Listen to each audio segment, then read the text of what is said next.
Due to copyright, I can't publish many audiobooks on YouTube. At our audiobook novel service, we offer access to over 300 full novels from Pocket FM, Webnovel, Audible, Wuxia, and more, all in high-quality audio format. Each novel is available with a one-time payment only. No subscriptions, no monthly payment, and no ads. Payments via PayPal or Ko-fi. To browse the full list of available novels, message me directly on Telegram or WhatsApp, or check out our full catalog on Discord. Chapter 111, Race for First Clear. Before the system notification even finished ringing in Ethan's ears, his screen went black. Ethereal was rebooting. All players were kicked from the game, left waiting on the login screen. With nothing to do, Ethan browsed the official forums and stumbled upon the Druid player rally post. Opening it up, he found it flooded with Druid comments, all fired up and pledging their loyalty. He chuckled. It was entertaining to read through. Since he was there, he left a quick reply, just a simple thank you to his new followers. Time passed quickly. Ding. System upgrade complete. You may now log back in. Ethan closed the forums and re-entered the game. There weren't many visible changes at first, but within seconds, Dreamwood Grove was packed with druids teleporting in. The place, once quiet and peaceful, was now buzzing with players exploring their newly enhanced abilities. Ethan barely spared them a glance. Without hesitation, he activated his teleportation skill and returned to Harmony City. Skyblade had already messaged him. Everyone was assembled and waiting at the dungeon entrance. Ethan replied, "On my way." As he moved, he mentally reviewed the dungeon layout. They weren't going for the easy version of Howling Caverns, they were tackling the expert mode. Expert mode dungeons could only be cleared once per week. Once completed, players had to wait until the next Monday afternoon for another attempt. Currently, most players were just reaching level 20, and every major guild was rushing to form teams to challenge Howling Caverns. The dungeon entrance was packed, a sea of players, all looking for groups. Voices filled the air. Unspoken Truth, Full Intelligence Mage, 315 spell power, looking for a group. Nightwind, High Attack Sharpshooter, 394 physical attack. Anyone running easy mode? Fleeting Dust, running first clear, need one high healing priest. Must be good.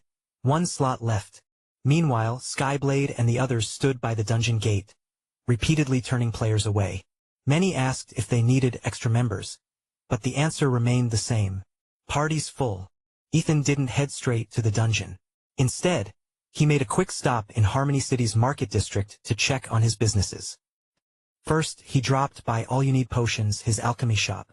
It had finally stabilized, several apprentice alchemists had been hired, and while production speed wasn't high, at least there were potions available for sale.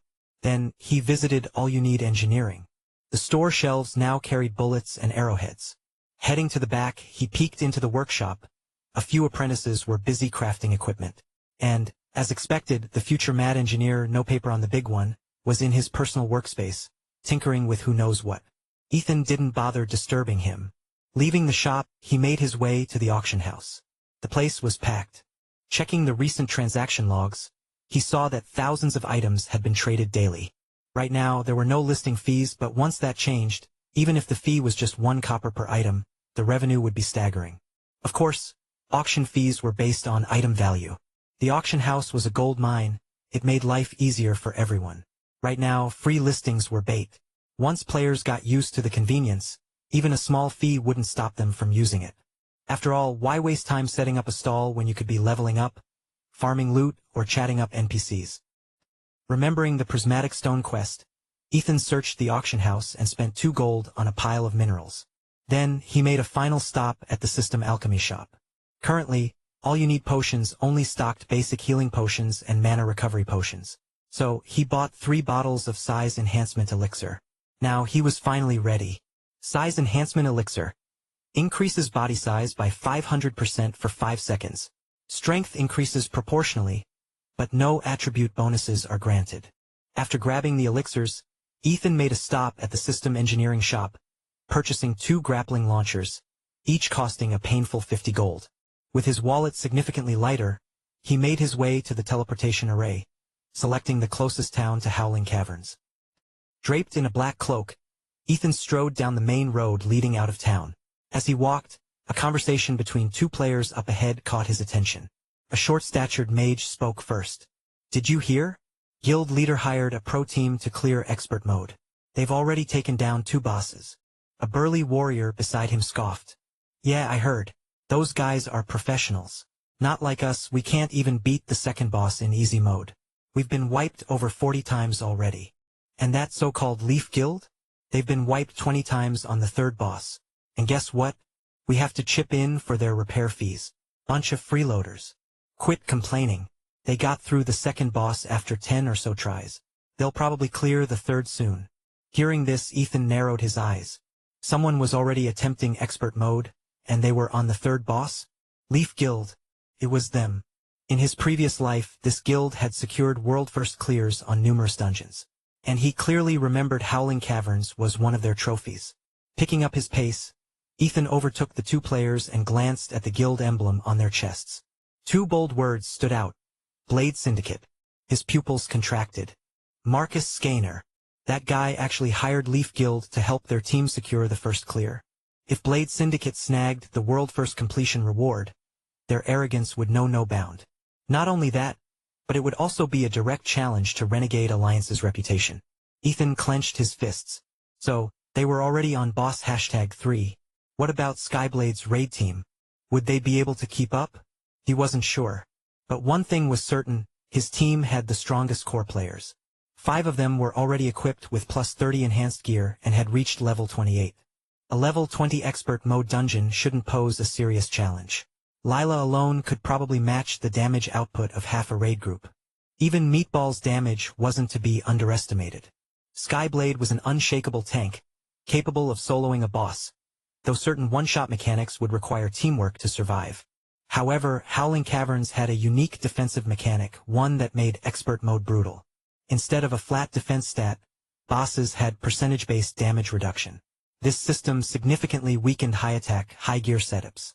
Easy mode bosses, 20% damage reduction. If you hit for 100 damage, only 80 goes through. Expert mode bosses, 80% damage reduction. A 100 damage attack would deal only 20 damage. This meant high attack power still helped, but the actual damage gap between players was drastically reduced. For example, a player with 100 attack would deal 20 damage. A player with 200 attack would deal 40 damage.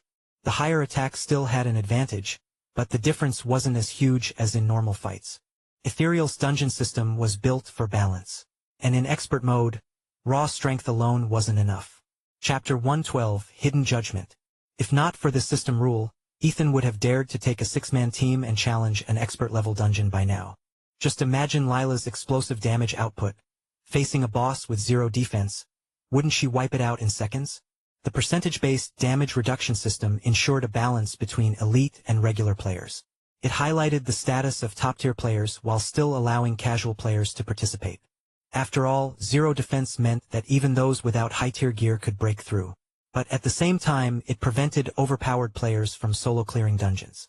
Ethan quickened his pace, heading straight for the dungeon entrance. He wasn't just aiming for a simple clear, he wanted a 5-star rating.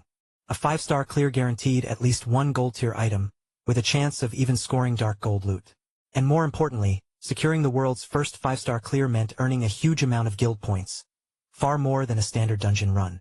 Guild upgrades required increasing the level of their stronghold, and stronghold upgrades consumed guild points. The only way to earn guild points? Guild members had to form teams and clear dungeons together. Of course, even a regular dungeon clear awarded some points, but the amount was small. It would take a ridiculous amount of runs just to upgrade the stronghold once. That's why guilds looking to dominate the game always fought for first clears. By the time Ethan reached the Howling Caverns dungeon entrance, the place was packed. It was more crowded than a street market. He had to squeeze his way through, pushing past groups of players, before finally reaching Skyblade's team. As soon as he accepted Skyblade's party invite, leadership and raid command permissions were instantly transferred to him. Boss! Guild leader is here. The party members greeted him one after another. Ethan nodded back at them and checked the raid lineup. Damage dealers. Archers. 4. Gunners. 2. Mages. 4. Warriors. 3. Rogues. 4. Warlocks. 2. Paladin. 1. Healers. Paladins. 2. Priests. 3. Druid. 1. Tanks. Shield Tanks, 2. Guardian Knight, 1. Total, 29 players, including himself, that made a full 30-man raid. As Ethan scanned the group, he suddenly noticed something odd. Seraph Warrior had somehow blended into the healer squad. Wait, had that guy switched to a healing class? He pulled up the party window. Seraph Warrior's icon still showed him as a Retribution Paladin. Frowning, Ethan turned to Skyblade. Sky, what's going on? Skyblade chuckled, clearly expecting the question. Leaning in, he whispered, last night, after logging in, he stumbled into a side quest and unlocked a hidden class. Judicator of Light. Ethan raised an eyebrow. Judicator of Light? It's a fusion class, a mix of Retribution and Holy Paladin, Skyblade explained. Anytime he uses a Retribution skill, he gains holy energy. He can then use that energy to cast any healing spell. Oh, and the best part? Skyblade smirked. It doesn't consume mana. Pretty insane, right? I swear. The guy must have stepped in some serious good luck. Ethan glanced over at Seraph Warrior again, his surprise evident. Judicator of Light, this hidden class had only been discovered in his past life by a top-tier paladin named Planewalker, and that was after hitting level 40. Now, Seraph Warrior had unlocked it this early? It all but guaranteed that he was destined to become a legendary player. Skyblade noticed Ethan's reaction and let out a low chuckle. Don't let the class fool you. Seraph Warrior has been stressing out over it. Ethan raised an eyebrow. Why? Skyblade grinned. The class talent lets him use both Retribution and Holy Paladin skills. Which sounds amazing, right? Ethan nodded. Well, Skyblade continued, the trade-off? His attack power is permanently reduced by 35%. But his healing output is only 50% of a regular Holy Paladin. At best, he's half a healer. The only real advantage is that he doesn't use mana, so he's got insane endurance. But, weak and pathetic. Ha! Skyblade burst out laughing at his own joke. Ethan already knew that Judicator of Light wasn't particularly impressive in the early game. But at level 60, when it advanced into Divine Judicator, it was a whole different story. That reminded him of something. Because of his presence in this life, too many things had changed. The timeline wasn't unfolding the way it had before. Even if he tried recruiting the same top players from his past life, there was no guarantee they'd even become top players this time around. So, why not create his own legends instead? He turned to Skyblade with a burning gaze. Skyblade shuddered. Boss? What's with that look? You're staring at me like I'm some kind of prize or something. Ethan's mind was already racing. Yeah, I should take Skyblade to unlock the Iron Guardian hidden class for shield tanks. It had already been a month since Ethereal launched. He'd been way too busy rushing to level up, making a trip to the underworld, then fighting against Blade Syndicate, followed by 7 days of clearing his red name status. Now it was time to get back to serious business. But first, securing the first clear of this expert-level dungeon took priority. Originally, he'd planned on selling dungeon guides, but at this rate, that might not be profitable anymore. Ethereal had been live long enough that most top teams had already figured out the game's mechanics. Plenty of high-profile guilds had moved in, and soon, selling guides wouldn't be a viable business model. Ethan's voice rang out in the raid chat. All right, everyone ready? We're going in. The team gathered at the dungeon entrance as Ethan approached an NPC standing nearby. Honorable Grand Druid, do you wish to enter the Howling Caverns? Yes. Please select your difficulty. Easy, normal, hard, expert, or hell locked. Expert, Ethan confirmed. Understood. You and your party will be transported in 10 seconds. Please stand by. Instead of stepping in immediately, Ethan stood his ground, watching the dungeon's shimmering entrance. The rest of the team, including Skyblade, exchanged confused glances. Boss? What are we waiting for? A few seconds later, the entrance flickered, shifting from white to deep purple, a massive, eerie skull forming over the portal. Holy expert mode, Skyblade gasped. The rest of the players gawked in disbelief. They had experienced expert dungeons before back in the starter zone, thanks to Ethan's guides. So the color shift at the entrance was all too familiar. Ethan smirked. What? You scared now? Scared my ass. Hell no, we're not cowards. Let's do this. With you leading us, guild leader, what's the worst that could happen? Losing some EXP? Who cares? Ethan chuckled. All right, listen up. Blade Syndicate hired a professional raid team to tackle the same dungeon on Expert. I got word on my way here, they've already reached the third boss. This dungeon only has 7 bosses total. That means they've already cleared almost half of it. The room went dead silent. Ethan let that sink in for a moment before raising his voice. But we're not just aiming to beat them, we're going for a 5-star clear. Then, he fired off 3 questions in rapid succession. Do you have the guts to keep Blade Syndicate beneath our feet forever? Can you outperform professional raiders and make history in Ethereal? And when the dust settles, do you want to brag that you took the world's first expert dungeon clear, with a 5-star rating? A roaring battle cry erupted in the raid chat. Hell yes! Even Heaven's Dawn, the 12-year-old in the party, clenched her tiny fists and shouted along with them. Chapter 113, Unleashing the Firepower. Out of the entire raid group, only one person didn't join in on the battle cry. Lila. Instead, she simply watched Ethan, her eyes brimming with warmth as he rallied the team. Moonbeam. Big Bro is really good at hyping people up. Heaven's Dawn excitedly waved her tiny fists, turning to Lila. Lila sighed at the little girl's enthusiasm. You do realize he's just hyping you all up, right? So why are you shouting along with him? I dunno. It just felt exciting. Heaven's Dawn beamed. Then, after a short pause, she suddenly declared, Big Bro is so cool. When I grow up, I want to marry him. Lila chuckled and ruffled the little girl's hair. Well, you'd better grow up fast then. Your big bro isn't just a smooth talker. He's also a huge bully. Hey, don't mess up my hair. It'll stunt my growth. Heaven's Dawn pouted and batted Lila's hand away. Big Bro isn't a bully. He's nice to me. Lila smirked. That's because you don't see what he's like when no one's watching. The little girl squinted at her suspiciously. Wait a sec. How do you know that? Unless you? Lila's smirk vanished, and her face turned red. Stop talking nonsense. Heh. Moonbeam, you're blushing. As the two of them playfully bickered, Ethan took the first step into the dungeon portal, vanishing into the swirling purple light. One by one, the rest of the team followed. The scene shifted. The moment they stepped through the portal, the group found themselves inside a massive underground cavern. Jagged rock formations jutted out in all directions, and a single winding path stretched forward. A chilling howl echoed through the cavern, the very sound that gave Howling Caverns its name. In truth, it wasn't a monster's cry at all, just the wind rushing through the tunnels, creating eerie, ghost-like wails. Ethan led the group forward. They walked for nearly 1,000 meters, the empty path stretching on and on. Not a single monster in sight. Then suddenly the cavern opened up. Before them lay a hidden underground world, lush and green, filled with strange, towering trees. A vast subterranean forest. High above, a massive hole in the cavern ceiling let in a beam of sunlight, illuminating the landscape in a golden glow. A shallow river flowed through the center of this hidden paradise, its crystal-clear waters reflecting the light. Ethan's gaze swept across the scene. Then his voice rang out. Prepare for battle. The team froze. Wait. There weren't any monsters here yet. What were they supposed to fight? Then, splash. Upstream, a massive turtle slowly lumbered down the riverbank, its gigantic shell glistening under the sunlight. Yo, boss, you're not seriously planning to fight that thing, right?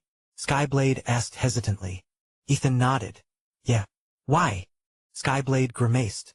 That thing isn't even a boss, but it's got more HP than one. Why waste time fighting it? It's a neutral monster. It's not even blocking our path. Another player chimed in. Yeah. Plus, I heard that when its HP drops to 50%, 30%, and 10%, it transforms into something massive. And if it lands on even a tank, it's an instant kill. Ethan pulled out 3 bottles of size enhancement elixirs and handed them to Skyblade. Relax. I've got a plan. When I give the signal, drink one of these. Skyblade took the potions without questioning him. Okay, if you say so. Ethan grinned. All right, everyone, clear the way for the bait. For Skyblade. Laughter broke out across the raid chat. The tension in the air lightened considerably. It was their first time tackling this dungeon on expert mode, and many players were feeling the pressure. A joke at the right moment? Priceless. Damn you, boss. Skyblade sighed dramatically, but without hesitation, he activated Taunt and charged straight at the turtle. Come at me, you bastard. With a loud clang, His shield smashed against the turtle's shell, drawing its attention. Ethan immediately broke into a cold sweat. Why did all tanks have to yell something dumb when they used taunt? Was this some gaming ritual? Or was everyone just influenced by that one obnoxious bull-headed warrior from a certain old-school game? Pushing that thought aside, Ethan barked out orders. All healers, focus on Skyblade. Ranged DPS, start attacking. Melee DPS, hold your positions, surround it, but don't rush in yet. Moonbeam Meatball, hold your fire until I give the signal. Seraph Warrior, get in there and manage aggro. The team sprang into action, charging into the shallow river, the water barely reaching their knees. The battle had begun. The shallow river turned murky as the team trampled through the water, their movements stirring up sediment from the riverbed. The giant turtle roared, its deep, guttural cries echoing through the cavern. But with the melee fighters locking its position, the creature couldn't move an inch. This was basic raid strategy, everyone understood it. In Ethereal, bosses never just stood still and fought tanks head-on. They would constantly adjust their positioning, trying to circle behind the tank for an attack. That's why melee DPS had to help box the boss in, while the two off-tanks assisted the main tank in keeping it in place. Ethan's eyes flicked across the raid's damage numbers. Most players were dealing around 50 damage per hit, meaning their total attack power was somewhere around 400, a high stat for this stage of the game. After all, at the dungeon entrance, players were shouting their attack stats to get picked for raid teams. Anyone with over 300 attack acted like they were hotcake, getting snapped up by strong teams. And if their stats were lower than the group's average, they'd get instantly rejected. Looks like Skyblade gathered some of the guild's strongest players for this run, Ethan thought. The damage numbers continued to float above the turtle's shell. Dozens of hits, ranging from tens to over 100. But two damage sources stood out. One was from Seraph Warrior. His Judicator of Light skill landed a staggering 400+ damage. The other, Skyblade himself. His silver-tier weapon, which Ethan had personally upgraded to +30, allowed him, a shield tank, to hit really high with a single skill. Holy crap! Who just hit for 400+? A player shouted in disbelief. Most of them could only deal double-digit damage, with some breaking into the hundreds at best. Seeing 400+ appear out of nowhere was shocking. And that wasn't all. Seraph Warrior's basic attacks were already breaking 100 damage per hit. Damn! That's gotta be Seraph Warrior. Another player confirmed. But Skyblade chuckled. Oh? And who do you think just hit for 200+? Who? The player actually fell for it and asked. Skyblade grinned. Me, obviously. The chat fell silent. Skyblade, a shield tank, was dealing this much damage? What were the DPS players supposed to do now? Were they even needed? One by one, the players turned to stare at Skyblade, their confidence shattered. Ethan, meanwhile, had been watching from stealth in panther form, studying the fight for a full minute. Skyblade had firmly secured aggro, meaning it was finally safe to attack. Ethan hadn't joined the fight yet, nor had he allowed Lila or Meatball to start. The reason? If they attacked too soon, they might steal aggro, throwing the fight into chaos. And if the turtle's aggro reset, it could wipe the entire raid. Now, though, it was time.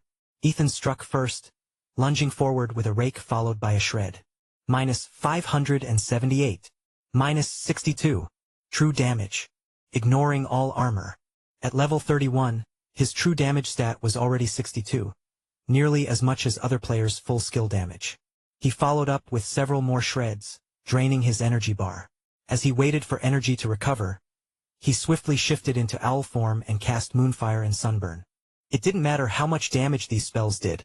The goal was to trigger his weapon's true damage effect. As Ethan entered the fight, the raid froze for a second. They had thought Seraph Warrior had already surpassed the guild leader in damage. But now, they realized Ethan was still a step ahead. With just his star-gathering skills, he was already hitting for over 500 damage. That was the moment Ethan knew it was time to go all out. He raised his voice. Moonbeam Meatball, get ready. Attack at will. Chapter 114. A second chance. The moment Ethan gave the command, Meatball, who had already summoned his demonic army, snapped his fingers. A dozen summoned creatures surged forward, charging at the giant turtle in a frenzy. Leading the charge was a demonic guardian, dual-wielding massive cleavers. It activated charge, closing the distance in an instant and landing directly behind the turtle. Damn it, Meatball! Don't let it spin like a damn fan blade. Skyblade howled in alarm. He still had trauma from their previous fight in Larson Basin, where Meatball Summon had unleashed an uncontrolled AoE attack, nearly turning Skyblade into ground beef. If he hadn't reacted fast and hit the deck, he would have suffered the same brutal fate as those Blade Syndicate players. Don't worry, my mastery is maxed out now. I have full control, Meatball reassured him. Meatball's other summons didn't deal high damage, but the sheer number of them made up for it. Ethan glanced at Meatball's setup. A full summoner build. He knew someday, he'd truly command an unstoppable demon army. The giant turtle had a staggering 1.2 million HP, but with Meatball now fully engaged, its health noticeably started dropping faster. Meanwhile, Lila had drawn back her bow, charging up a double shot combined with an aimed strike. She hadn't released the arrows yet, but Ethan had been keeping an eye on her. He was eager to see just how much damage she could dish out. Back when she first obtained the Frostbound Reverie, she had been level 15. Now, at level 28, the weapon should have grown accordingly. Plus, her attack-boosting accessories had all been enhanced to plus 30. Ethan estimated that her attack power was now at least 3,000. Then, whoosh, whoosh, minus 2,178, minus 3,267. Critical hit. What? No way. Damn, boss lady, you might as well solo this thing. The entire raid team erupted in shock. The numbers were devastating. And before they could even process it, rapid-fire barrage. Minus 871. Minus 871. Minus 895. 1306. 9 consecutive hits. Damage piling up in waves. Even Ethan felt a pang of jealousy surge through him. So this was the power of a legendary weapon? Running a quick mental calculation, he realized Lila's total attack power had exceeded 3,400. In open-world PvP, she could one-shot most enemies with a single arrow. Even Feather, the so-called god of arrows? He'd better step aside. Wealth? Skill? Maxed out gear? None of it mattered if he didn't have a legendary weapon like this. Ethan felt a mix of pride and envy. With Lila and Meatball joining the fray, the giant turtle's health bar plummeted at a steady rate. 10 minutes later, it was approaching the critical 50% threshold. That's when Skyblade suddenly yelled out, "First Lady! Stop! Stop!" Ethan noticed it too. Something was wrong. The turtle was becoming restless, shifting aggressively within the melee circle. It was on the verge of losing aggro, about to OT over threat. Skyblade had reacted too late. As a tank, he should have noticed sooner. Managing boss aggro wasn't just about holding threat. It was about reading the enemy's movements and knowing when to tell damage dealers to hold back. But Skyblade was still a rookie. By the time he realized the threat shift, it was already too late. At that exact moment, Lila fired. Her double shot and rapid-fire barrage had already been fully charged. 18 arrows streaked through the air in a perfect straight line. Thud, thud, thud. A massive 15,000 damage burst exploded onto the turtle's shell. And then, the boss lost control. The giant turtle's health had just dropped to 50%. Then, whoa, its entire body suddenly expanded, nearly doubling in size. The melee players, Skyblade included, were violently knocked back, sent flying across the battlefield. Shit! Ethan's heart sank for a split second. Then, gritting his teeth, he shouted, "Everyone scatter! Stay out from under it! Lila, move away from the group!" The turtle's stubby legs had now transformed into massive stone pillars, holding up its colossal frame as it charged straight for Lila. For a brief moment, panic flashed across her face, but she quickly regained control, sprinting out of the crowd the moment she heard Ethan's command. As expected, the turtle locked onto her, chasing her relentlessly. Skyblade didn't even bother taunting this time. He knew it was pointless. Once aggro was lost, the only way to reset threat was for the targeted player to die. Taunts would be ignored.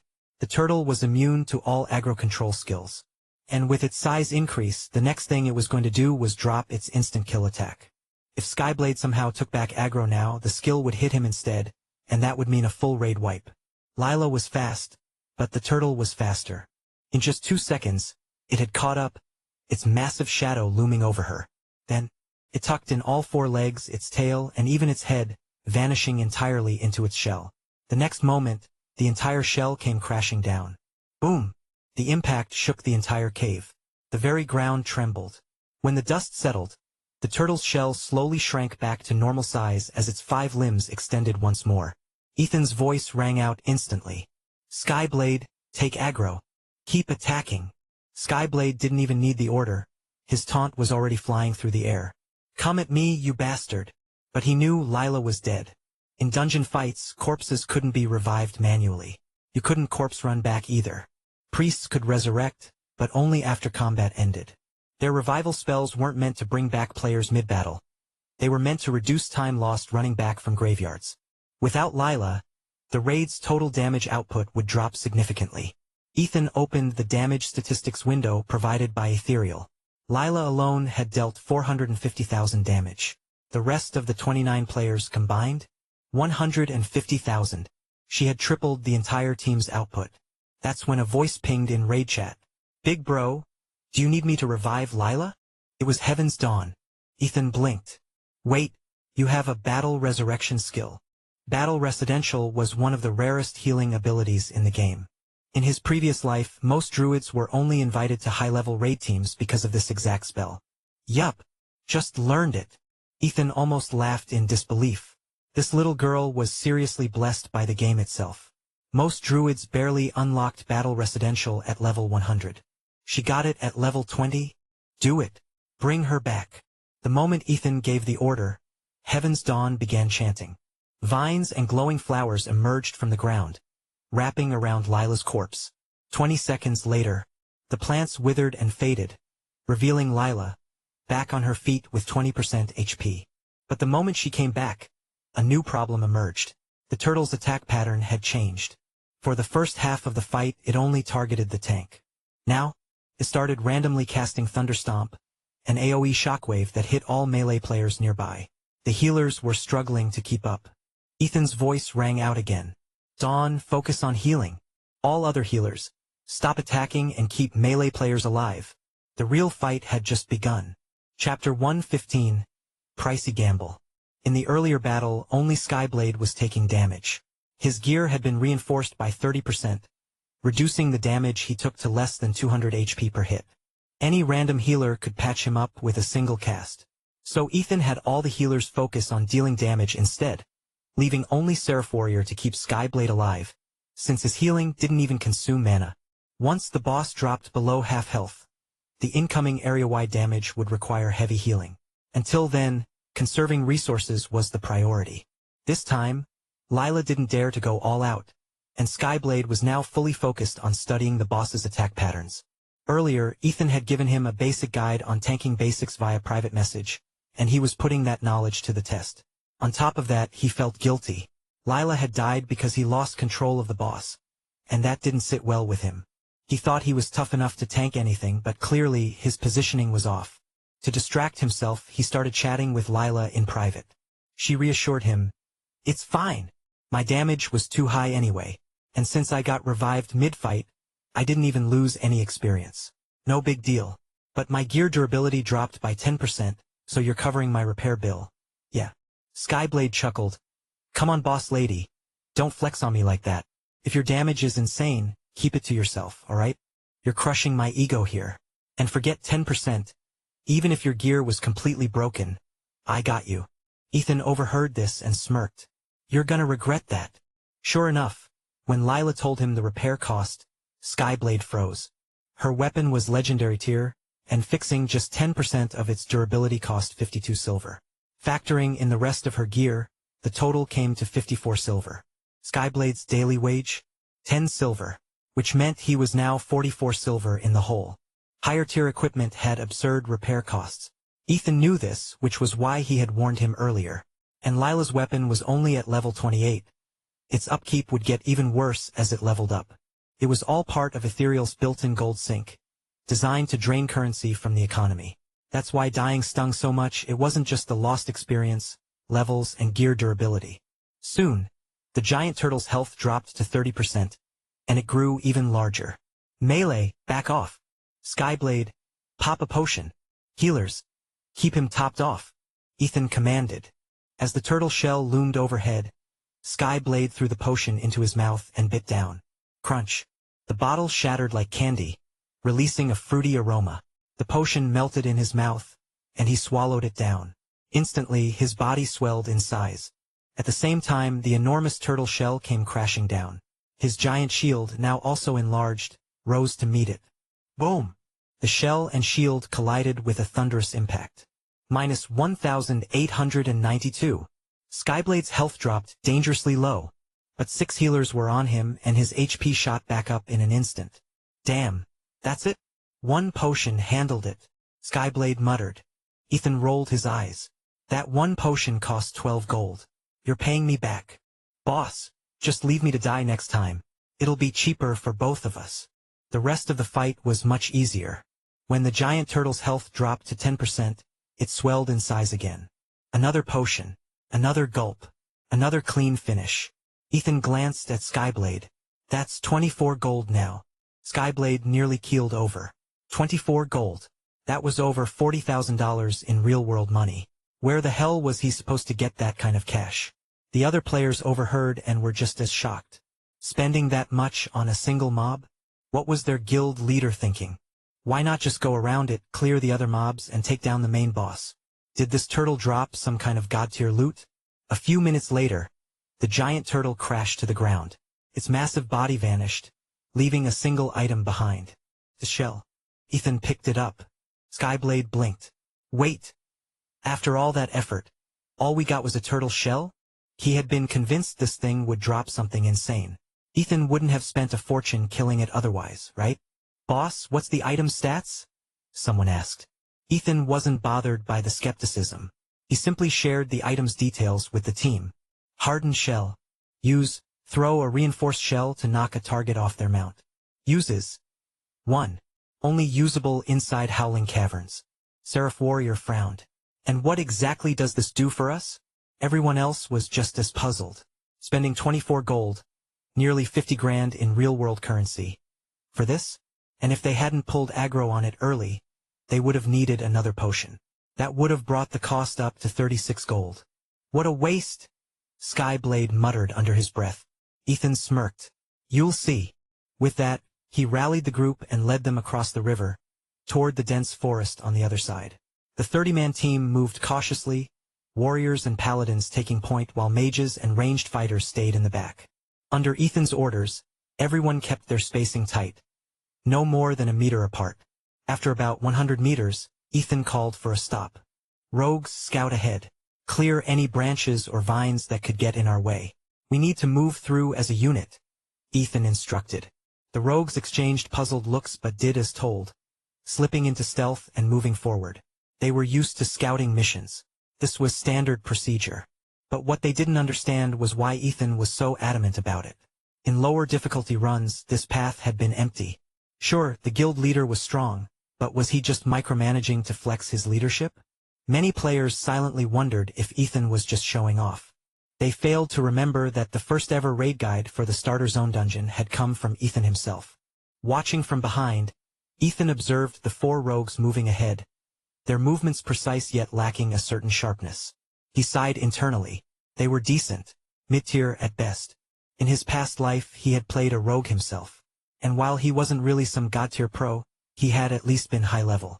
The deeper they ventured, the denser the foliage became.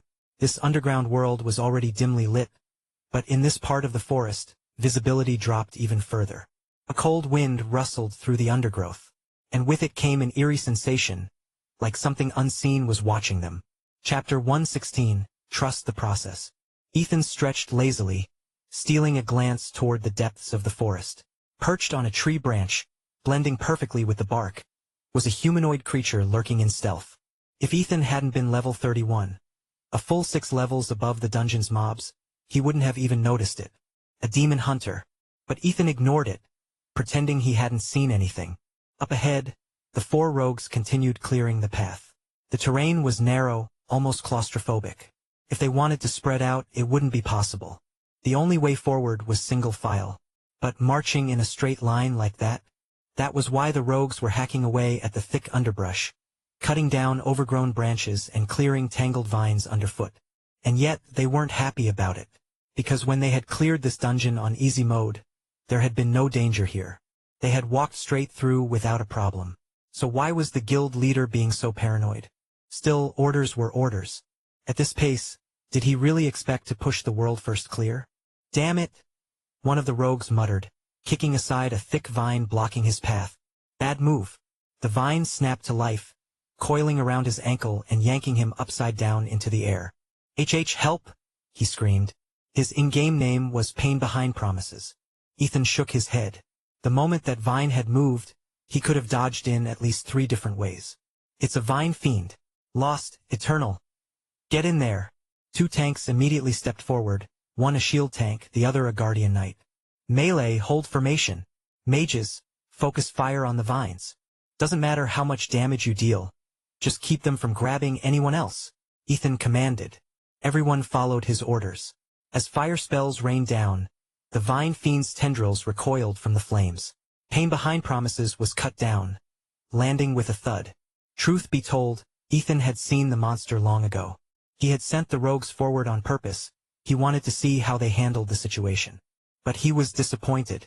Pain Behind Promises had walked straight into the trap, and the other 3 rogues, instead of reacting, they turned and ran.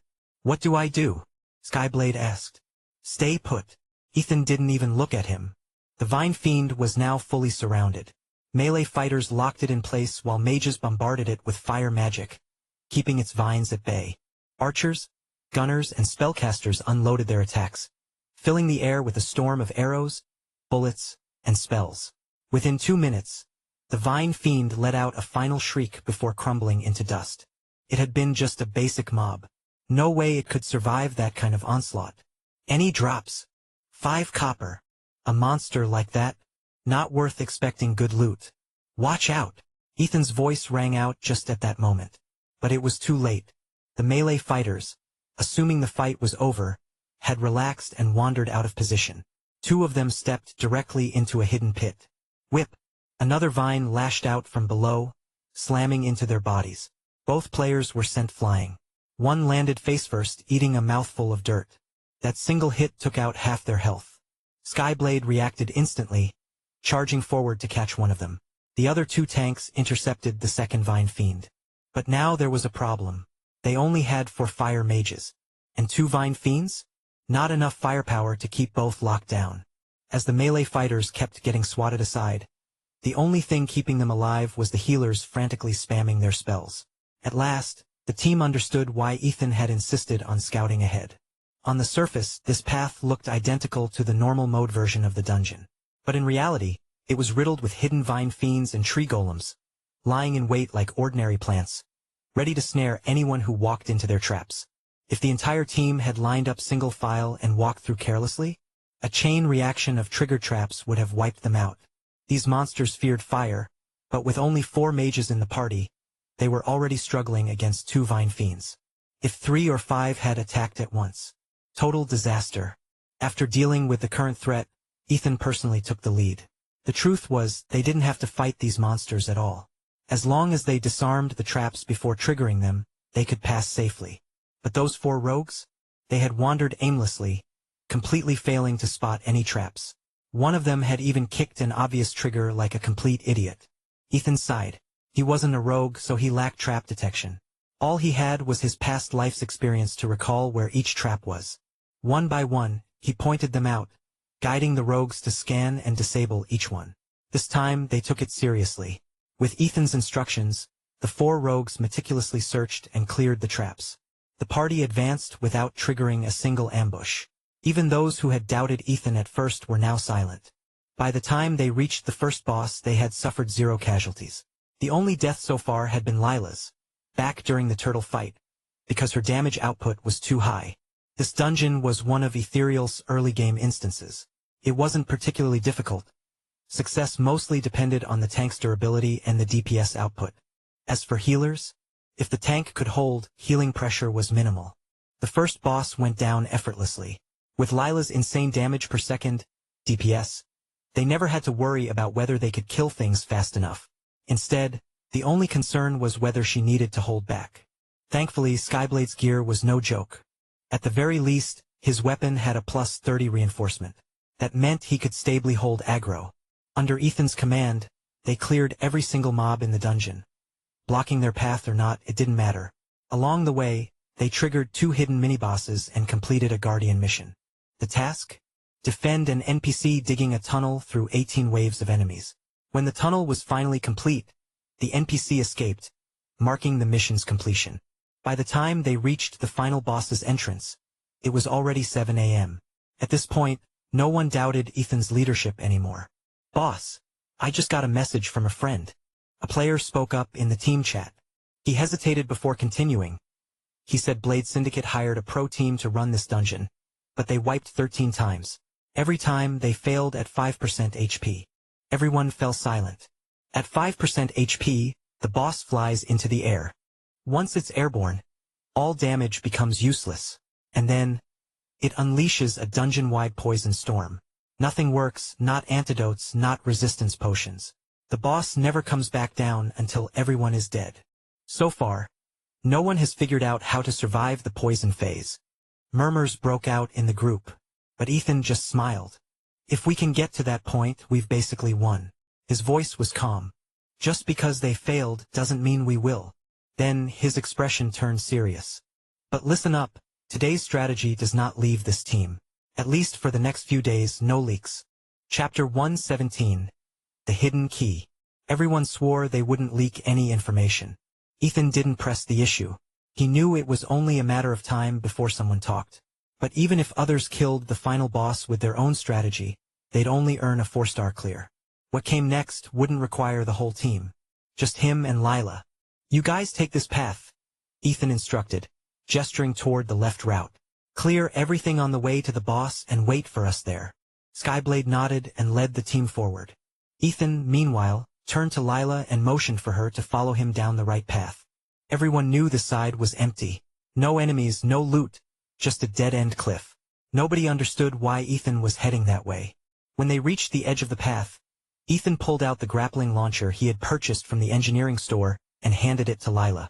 "Watch where I aim. Follow me up," he instructed. Grappling launcher. Use. Fires a rope that can be climbed. Uses left. 10 out of 10. Ethan aimed at a ledge high above and fired. Thwip. The rope shot upward, its arrowhead sinking into the rock. Ethan climbed first, with Lila right behind him. When she reached the top, she realized they were standing on a hidden platform. From below, the angle of the terrain had completely concealed it from view. A cave entrance was nestled against the mountainside. Ethan glanced at her. "Just focus on dealing damage. Don't kill the target." Lila nodded. Without another word, Ethan shifted into bear form and stepped inside. The cave wasn't deep. After just a few steps, they spotted a dying campfire. It was empty. Lila frowned. But before she could ask anything, Ethan suddenly charged at the far corner.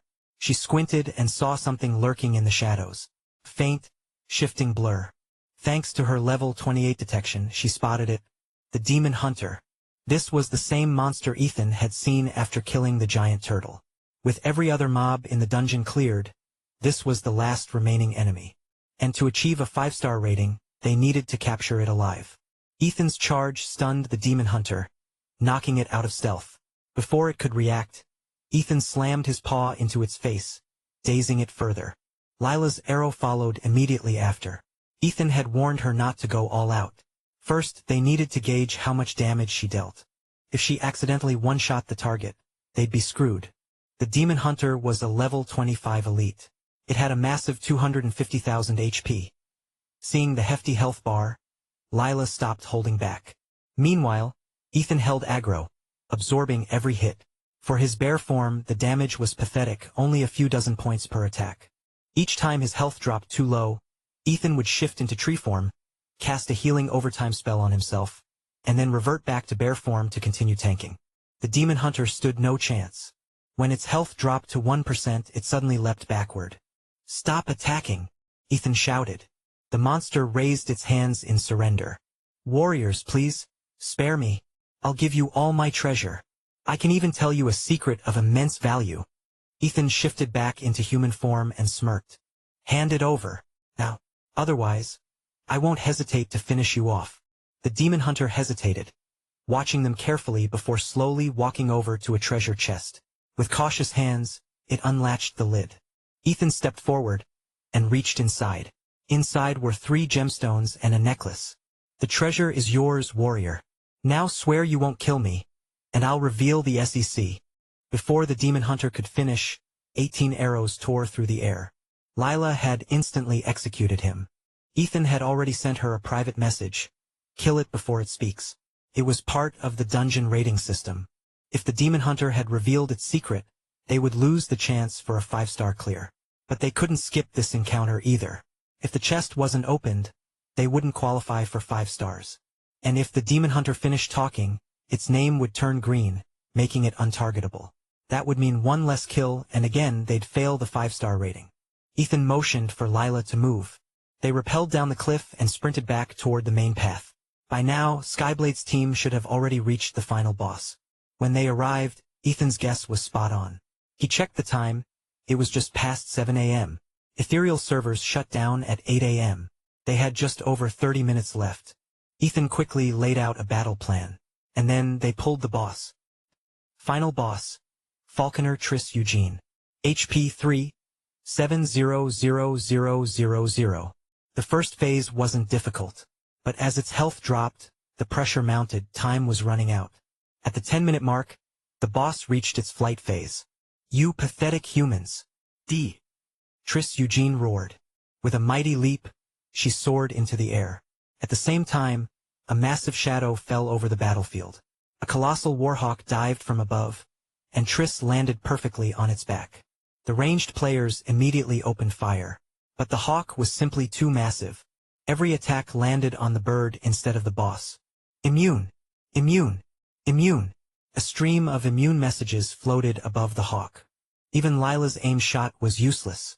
Damn it! We're screwed. What do? We made it this far. Shit.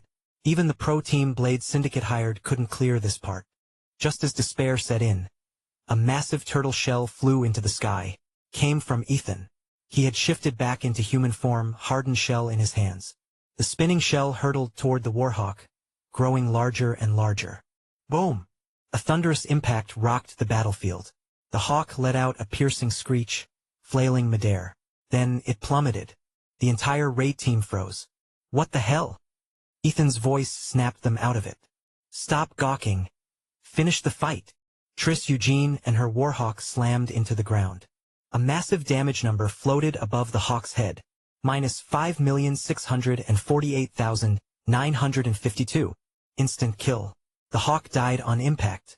Triss Eugene, meanwhile, was left with only 1% HP. The team swarmed her. Less than 2 minutes later, she collapsed. Victory. Silence fell over the group.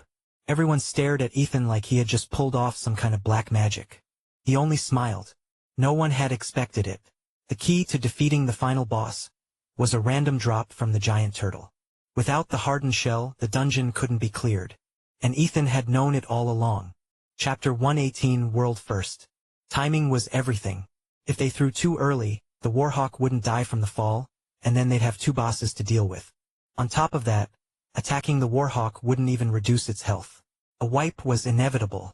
And since the hardened shell could only be used once per run, failing meant they'd have to wait until the dungeon reset the next day, defeat the giant turtle again, and claim another hardened shell. If they threw too late, the warhawk would fly too high out of the hardened shell's range. Another guaranteed wipe. The group exchanged glances before turning back to Ethan, admiration clear in their eyes. How did their leader know all this? Had he cleared this dungeon before? He had every little detail memorized. Under his command, they had made it through from start to finish without a single wipe. Ding! Global announcement. Congratulations to Nade Druid and the Renegade Alliance Guild for successfully clearing Howling Caverns, Expert Mode, with a 5-star rating, achieving the world's first clear. Guild points rewarded 30,000. Raid Leader Gold Reward, 2,000 gold. Raid Member Gold Reward, 20 gold each. Team-wide bonus, plus 3 levels. Thanks to their efforts, Howling Caverns, Hell Mode, has been unlocked. Challengers, prepare yourselves. Ding. National announcement. Ding. Regional announcement. We did it. World's first. This is insane. I can brag about this for the rest of my life. Guild leader is a beast. 3 first clears back to back. That's 30 gold in rewards. I'm donating 1 gold to the guild. Just one?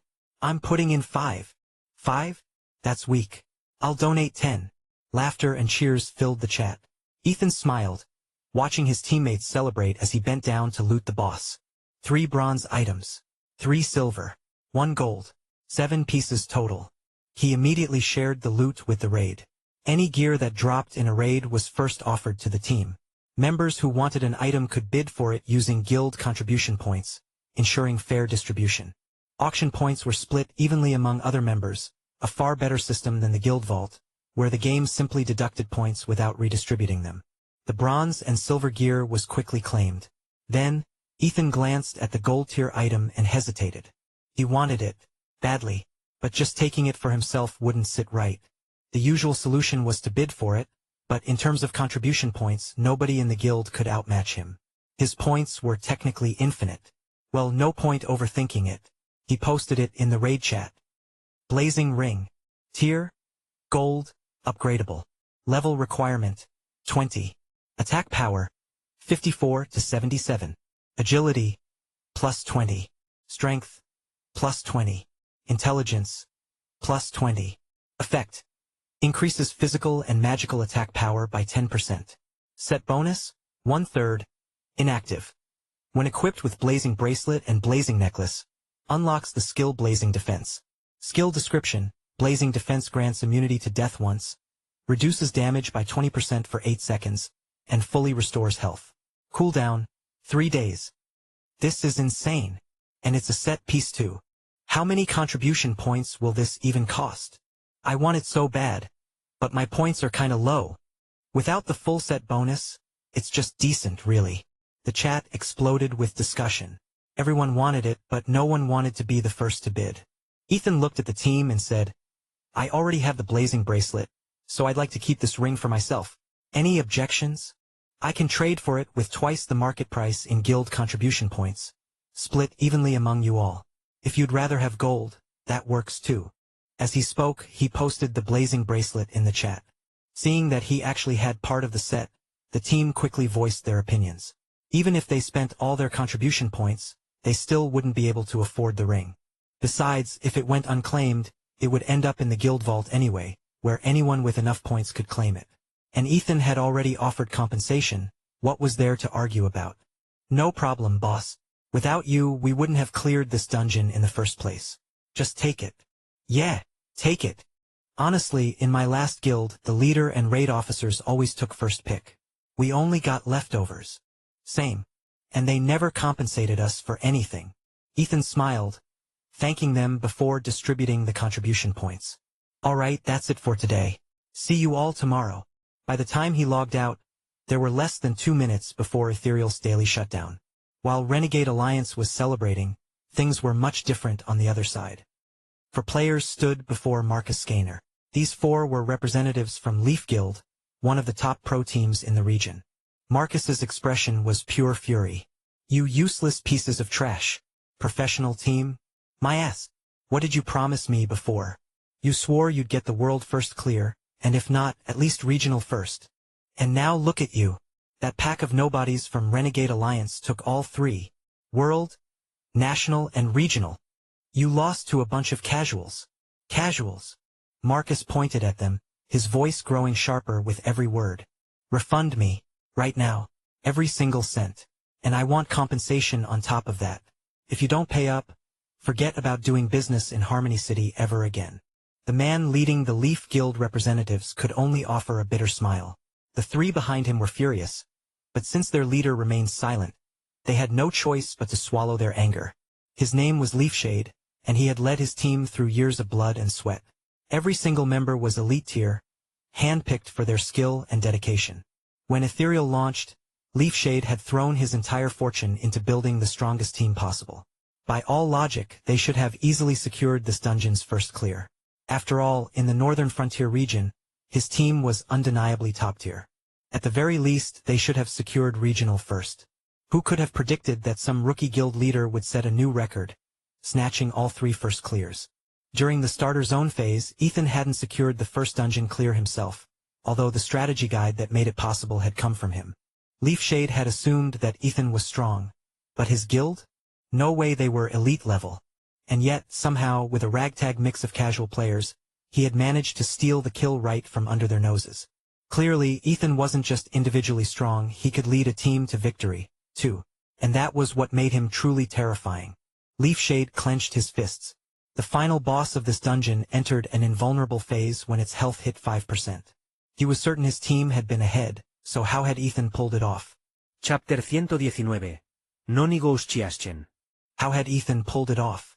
Not only had he cleared the dungeon first, but he'd done it with a 5-star rating. How did he even get that rating? Leafshade barely heard Marcus Skainers ranting in the background. He wasn't listening.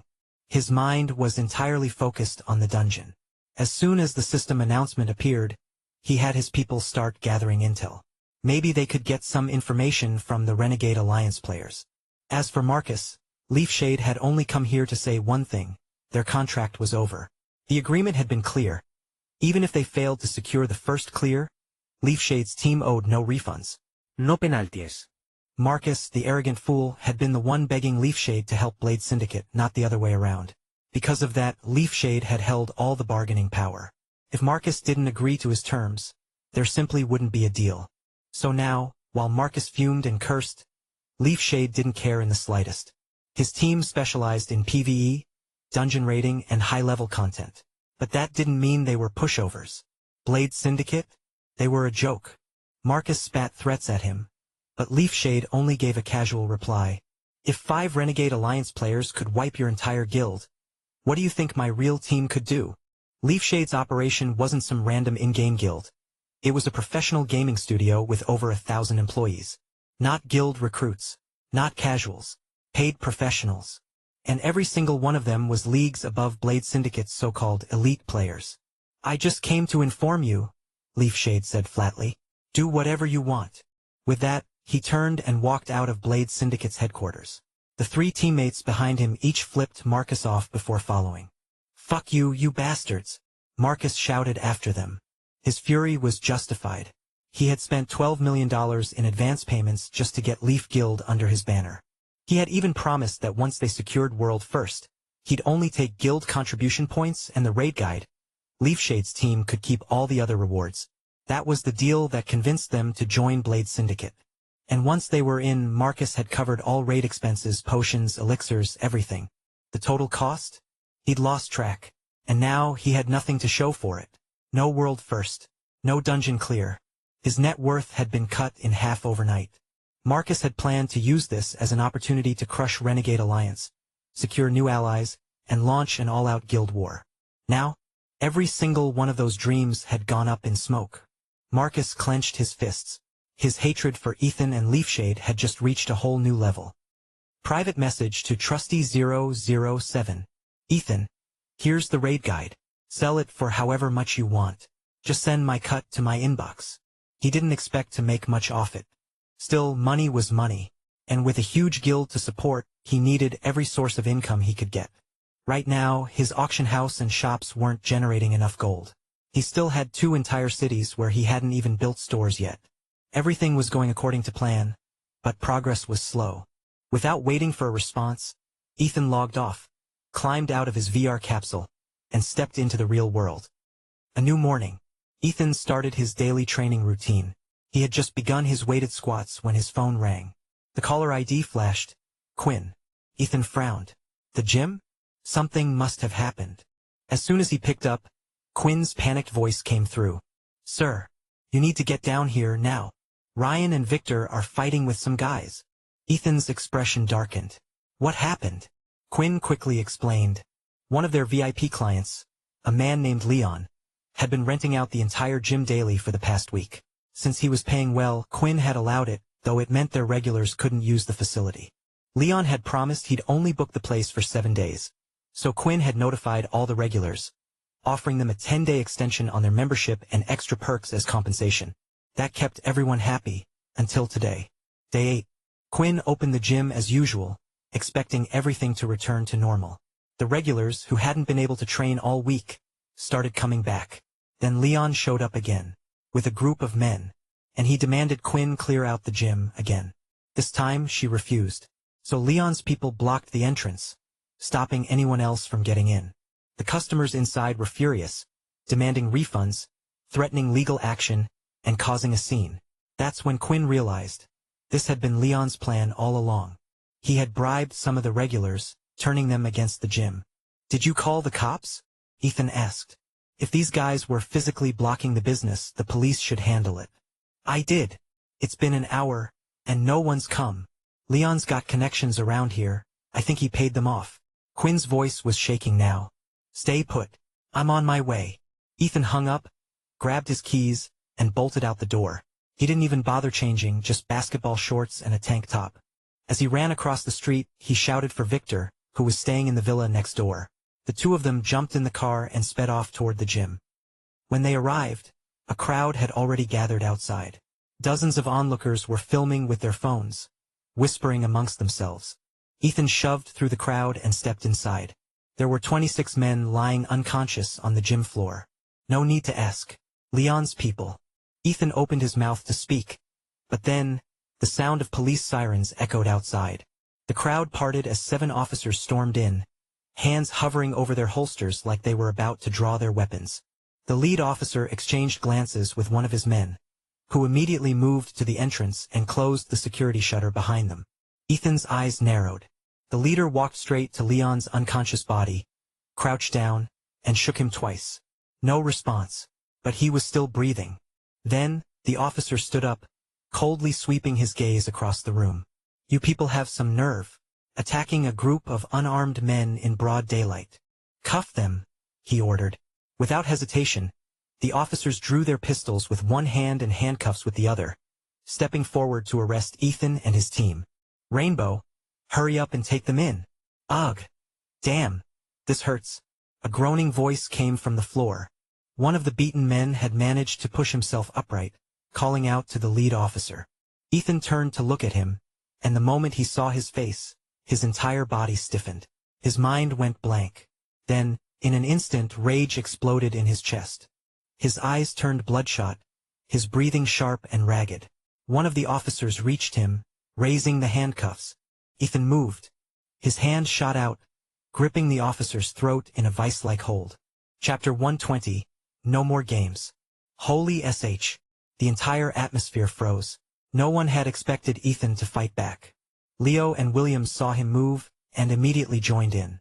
Victor was a second slower, but he didn't hesitate either. In a flash, the 3 of them struck like lightning. With just a few motions, the officers' pistols shattered into pieces, clattering to the floor like useless scraps. Less than a minute later, 6 groaning men lay sprawled out. Ethan turned toward the man who had spoken earlier. "You, what are you doing?" The man scrambled backward in terror. Ethan grabbed him by the throat and lifted him off the ground. Leo and Williams finished off the last 2 officers, just in time to see what Ethan was doing. It only took 2 seconds. The man's eyes bulged, bloodshot and ready to pop from their sockets. Victor, realizing what was happening, rushed forward and grabbed Ethan's arm. Leo and Williams followed suit, prying Ethan's fingers apart. "Bro, let go. You're gonna kill him." Ethan snapped back to reality. His breath steadied, and he slowly released his grip. The man collapsed to the floor, unconscious. As he lay there, a wave of memories crashed into Ethan's mind. His past life right before his rebirth. A rundown apartment, his legs shattered, pain burning through his body. And the one holding him by the hair? This man. The same pathetic scumbag now lying at his feet. For a split second, Ethan considered stomping his skull in, but his rational mind held him back. Instead, he took a deep breath, forcing his rage into a cold, controlled burn. Leo kicked a pile of disassembled gun parts together, scowling. "These dumbass. Walking in here, guns drawn, like they own the place." He shook his head. Back in the day, people like that wouldn't last a second. Victor sighed in frustration. "Ethan, man, you need to control yourself." Ethan's voice was cold. "Forget it. I'll take the blame for this." Williams, who had been quiet, suddenly spoke up. "You serious right now? You think we'd let you do that?" "He's right," Leo added. "What's the worst they can do? 7 years inside? Big deal." Victor exhaled. "Fine. We handle this together. I'll reach out to some old contacts, and try to smooth things over." He had nearly snapped when the cops pointed a gun at him, so for Ethan, who was still young, to actually fight back, that took balls. What Victor didn't know was that Ethan wasn't just fighting cops. He was fighting a ghost from his past. Ethan forced a smile, but didn't say a word. He had other things to think about. Something wasn't adding up. He had never made enemies here, so why was this Leon guy targeting him? "Open the gate," Ethan ordered. "We're not staying locked in here." The security shutter slowly rolled up. As Ethan looked outside, he spotted a familiar figure lurking among the crowd. The moment their eyes met, the man flinched, turning to run. "Get him," Ethan pointed. Leo shot forward like a bullet, grabbing the guy by his bright red hair and dragging him back. "Help! They're trying to kill me!" the guy screamed, but the bystanders stayed put. Nobody was dumb enough to step in, especially after seeing 30 men lying broken on the floor. Some continued filming, though. Ethan turned to Quinn. "Close the gate." No response. Or rather, she seemed too shocked to respond. "Quinn." Ethan's voice hardened. She jolted upright behind the counter, trembling as she rushed to obey. Standing at the door, Leo held the red-haired guy by the scalp, watching as Quinn stepped outside and pressed the button. The security gate slammed shut. Ethan's disappointment was obvious. Not because Quinn had been scared, but because she had let the business get played like this in the first place. It's been 7 days since it started. If not for this mess, Ethan wouldn't have even realized what had been happening under his nose. Letting a single VIP rent out the entire gym was never a good idea. Even without today's incident, it would have driven away regular customers. Ethan took a step forward, stopping in front of the red-haired guy who Leo held firmly. "You seem to know something," Ethan said calmly. The red-haired guy sneered. "You idiots have no idea what you've done. You just beat up Leon? You think you're walking away from this?" Ethan's eyes flickered with recognition. He knew this guy. Back when he first came to the gym, this guy had been flirting with Jade. If he remembered correctly, his name was Len. Ethan had barely paid attention to him that day. He had assumed he was just another of her thug friends. If not for his obnoxious red hair and shady behavior today, Ethan wouldn't have even remembered him. Leo cracked his knuckles. "Oh? So there's more to this." Williams smirked. "You're running your mouth awfully fast for a guy in your position. Boss, let me handle him. I know just how to make him ta." Bang! Williams never finished his sentence, because Ethan had already moved. He grabbed Len by the back of the head and slammed his face into the marble countertop. A sickening thud echoed through the gym. "Ah!" Len screamed in agony. When Ethan yanked him back up, his nose was bent at an unnatural angle, blood pouring down his face. Williams shut his mouth. He had not expected Ethan to be this ruthless. This didn't look like questioning session, it was more like plain torture. Len gasped. Bang! Another slam. By the time Ethan lifted him again, his nose was crushed flat, and blood dribbled from his mouth. Len tried again. Ethan grabbed his jaw, forcing his mouth wide open, then pushed his teeth against the marble edge. And then he shoved. Crack. A gut-wrenching grinding noise filled the air, followed by the sharp sound of teeth shattering. Leo and Williams exchanged looks. Ethan's sheer brutality sent a chill down their spines. Victor, who had been calm until now, stepped forward and grabbed Ethan. If you want access to fast updates or the full novel in high-quality audio, contact me now and buy. I offer over 300 complete audiobooks from Pocket FM, Webnovel, Audible, and more. No locked episodes, no subscriptions, just one-time payment via PayPal or Ko-fi. Message me directly on Telegram or WhatsApp, or check out the full list of available novels on Discord. Start listening to your next favorite audiobook today.